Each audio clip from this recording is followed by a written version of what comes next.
In a quiet village nestled between vast golden fields and towering baobab trees, lived a young girl named Ebony. She was known for her gentle heart, radiant smile, and eyes that sparkled like the stars. Though life in the village was simple, Ebony always dreamed of something greater, of a life beyond the traditions that bound her. Ebony's mother, a woman of great wisdom and kindness, had passed away when she was just a child. Her father, heartbroken and lonely, remarried a woman named Mama Juma. At first, Mama Juma pretended to be caring, but as the years went by, her true nature surfaced. She was cruel, selfish, and saw Ebony as nothing more than an extra mouth to feed. In their village, traditions were strict. Girls were expected to marry young, often to older men chosen by their families. Ebony, however, refused to accept this fate. She longed for a different future, one where she could make her own choices. But Mama Juma had other plans. Seeing Ebony's beauty, she hatched a scheme to rid herself of the girl while making a profit. She arranged for Ebony to be married to Chief Damba, a wealthy but elderly man who had already buried 3 wives. Ebony's father, too weak and fearful to oppose Mama Juma, remained silent. When Ebony learned of her stepmother's plan, her heart pounded with fear. She pleaded, she wept, but her cries fell on deaf ears. The villagers whispered, some in pity, others in acceptance. After all, this was tradition. Little did anyone know that fate had something unexpected in store. What happened next would leave the entire village in shock. The sun dipped low over the village as Ebony sat outside her hut, her heart heavy with dread. The wedding preparations had begun. Women bustled about, cooking lavish meals, weaving fresh flower garlands, and singing traditional songs of marriage. But to Ebony, the celebrations felt like a funeral procession, her own. Mama Juma watched from a distance, a satisfied smirk on her face. To her, Ebony's marriage to Chief Damba was a victory. Not only would she rid herself of the girl she resented, but she would also gain the chief's favor, securing a place of power and wealth in the village. Ebony's father, once a strong and loving man, sat in silence. His shoulders were hunched, his spirit broken. He loved his daughter, but he feared Mama Juma more. He had lost his will to fight long ago. That night, Ebony sat alone in her hut, staring at the moon through a small window. Tears slipped down her cheeks as she whispered to the stars, "Mother, if you can hear me, help me. I don't want this life." But the sky remained silent, and the wind carried her prayers away. The morning of the wedding arrived too soon. Women dressed Ebony in an intricate red and gold wrapper, adorned her wrists with jingling bangles, and painted her hands with delicate henna patterns. She was beautiful, but her eyes carried sorrow. The wedding ceremony was grand. Drummers played, dancers twirled, and villagers gathered to witness the union.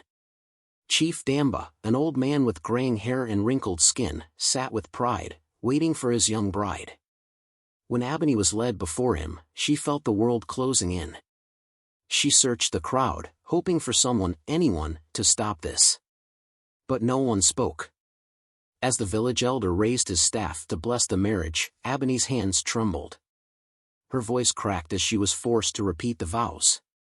The moment felt unreal, like a nightmare she couldn't wake from. Just as the final words of the ceremony were spoken, a deep silence fell over the crowd. The drums stopped. The air felt thick with tension. Something unexpected was about to happen, something that would change Ebony's fate forever. The village elder lowered his staff, signaling the end of the ceremony. The crowd erupted into cheers, but Ebony barely heard them. Her heart pounded like the distant drums that had now fallen silent. She glanced at Chief Damba, expecting him to claim his new bride, but to her surprise, he remained seated, his expression unreadable. Then, he stood. The villagers quieted as he raised his hand, commanding attention. His voice, though aged, carried strength.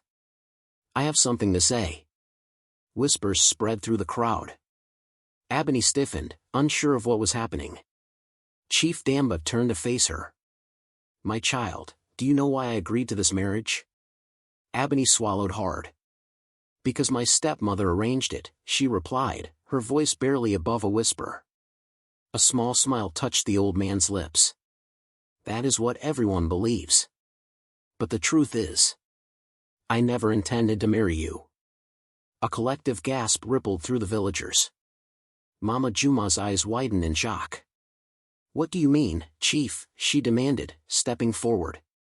Chief Damba ignored her. He looked at Ebony with something unexpected, kindness. I have heard of you, Ebony. Of your heart, your kindness, your dreams. I wanted to see if you would accept your fate without question or if you would fight for your destiny. That is why I agreed to this marriage, because I wanted to test your spirit. Ebony's breath caught in her throat. A test, she whispered. The old chief nodded. Yes. I am an old man, and I have lived long enough to know that the strongest people are those who refuse to be broken by the world. You begged to be free. You did not choose this marriage. And so, I will not force you into it.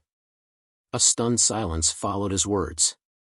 The villagers stared in disbelief. Mama Juma, recovering from her shock, stepped forward angrily. But you agreed. The ceremony is done. She is your wife now. Chief Damba's eyes darkened. No. The marriage was never truly sealed because the bride did not give her heart to it.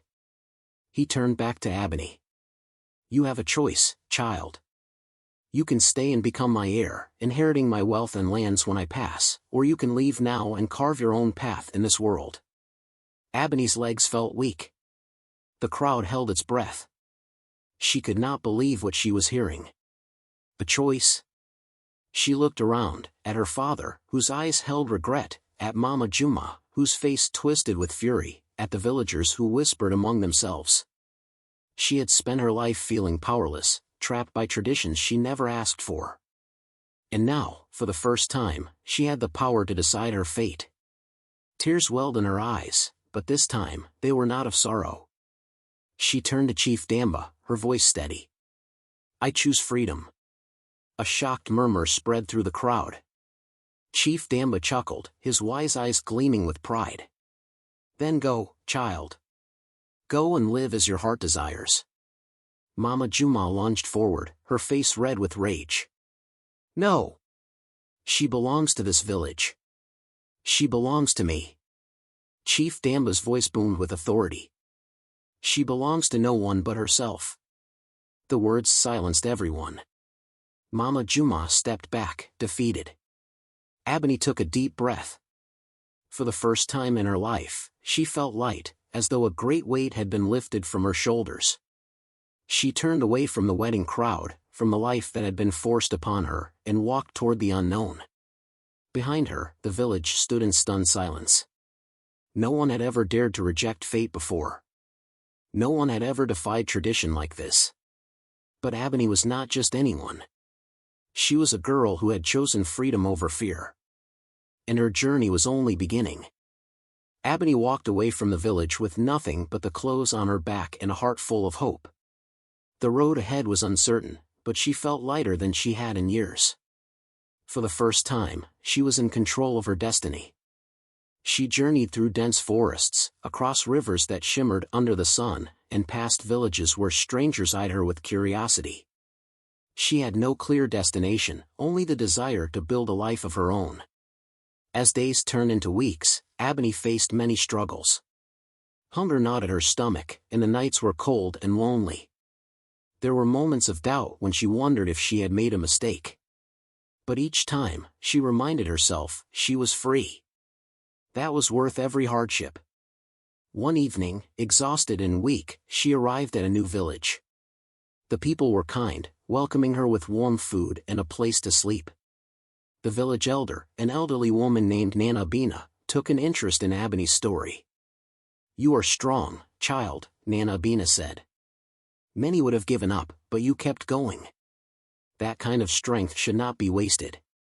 The village was known for its healers, wise women who used herbs and ancient remedies to cure sickness. Seeing Ebony's determination, Nana Bina offered to teach her the art of healing. Ebony worked hard, learning the secrets of plants, roots, and medicine. She watched as Nana Bina treated the sick, her hands moving with precision and care. Slowly, Ebony began to master the skills, earning the trust and respect of the villagers. Years passed, and Ebony grew into a wise and skilled healer. People traveled from distant lands to seek her help. She was no longer a helpless girl forced into marriage, she was a woman of strength, independence, and knowledge. But fate was not finished with her yet. One day, a traveler arrived at the village, his face familiar yet worn with age. It was her father. His once strong frame was frail, and his eyes were filled with sorrow. "Ebony, my child," he whispered, tears streaming down his face. "I have searched for you." Ebony's heart clenched. The man before her was not the same weak father who had remained silent on the day of her forced marriage. He was broken, lost. "What happened?" she asked, her voice softer than she expected. Her father sighed. "Mama Juma's greed destroyed her. When Chief Damba refused to marry you, she tried to manipulate another wealthy man into marrying your younger stepsister. But the village turned against her. They saw her for what she truly was. She was cast out, left to wander with nothing." Ebony felt no joy in hearing this. She had suffered under Mama Juma's cruelty, but she had never wished for her destruction. "And you?" she asked. Her father lowered his gaze.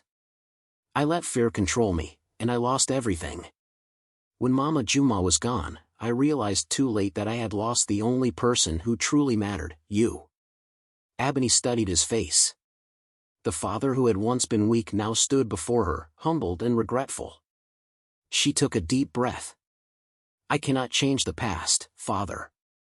But I can offer you healing." With those words, she did what she did best, she helped him heal, not just his body, but his heart.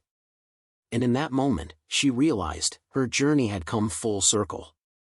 Months passed, and Ebony's father slowly regained his strength under her care. Though time had taken much from him, she could see the change in his spirit. He no longer carried the weight of regret in his eyes, instead, he looked at her with pride. One morning, as they sat beneath the shade of a mango tree, he turned to her and asked, "Will you ever return home?" Ebony hesitated. The village she had left behind was filled with painful memories. But deep down, she knew she could not run from her past forever. She was no longer the frightened girl forced into marriage, she was a woman of wisdom and strength. And so, she decided to return. When Ebony and her father arrived, the village was not as she had left it. People whispered in awe as they recognized her. The girl who had once been pitted was now a respected healer, a woman of independence and courage. Mama Juma was nowhere to be found. Without power or wealth, she had been abandoned, left to wander alone. Some said she had gone mad, calling out Ebony's name in her delirium. Her stepsister, once spoiled and favored, had learned humility the hard way. She now lived simply, working in the fields to survive. When she saw Ebony, her eyes filled with shame. Ebony could have gloated. She could have laughed at their downfall. But instead, she did what they never did for her, she showed kindness. "I hold no hatred in my heart," she told the villagers. "I only wish for everyone to learn that greed and cruelty bring nothing but emptiness." The elders praised her wisdom, and the people welcomed her with open arms.